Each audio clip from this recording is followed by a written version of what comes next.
So hi all. So యాక్చువల్గా ఇప్పుడు సమ్మర్లో మనం ఒక ఇంపార్టెంట్ టాపిక్ ఏంటంటే కొంచెం కేర్ తీసుకోవాల్సింది.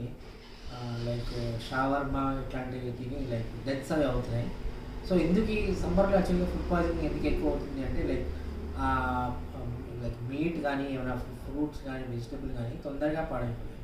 సో ఆ క్రమంలో అవి ఎలా స్టోరేజ్ చేసుకోవాలి, ఏ టెంపరేచర్లో స్టోరేజ్ కొన్ని కొన్ని పద్ధతులు పాటిస్తే మంచిది. సో ఆ క్రమంలోనే లైక్ మీరు సీడ్ ఎన్జిఓ ఇట్లాంటివి చూస్తూ ఉంటారు. సో ఈ సస్టైనబుల్ టెక్నాలజీస్ ఏంటంటే సోలార్ టెక్నాలజీస్ అన్నమాట. ఈ సోలార్ టెక్నాలజీస్ ద్వారా మీరు అక్కడ ఎయిర్ డ్రిఫ్ట్ మామూలు మీరు క్లోత్స్ వారేస్తాం కదా, అట్లాంటి డ్రిఫ్ట్ తోటి ఆ తేమ తీసేయడం, ఫుడ్లోంచి తేమ తీసేయడం, దాని తర్వాత అది ప్రిజర్వ్ ఒక టెంపరేచర్లో పెట్టడం, లైక్ ఆర్టిఫిషియల్ హీటింగ్ కాకుండా నార్మల్ హీటింగ్ బట్టి చాలా కంట్రీస్లో ఇట్లా ఫాలో అవుతున్నాయి. సో డిస్క్రిప్షన్లో పెడతాను.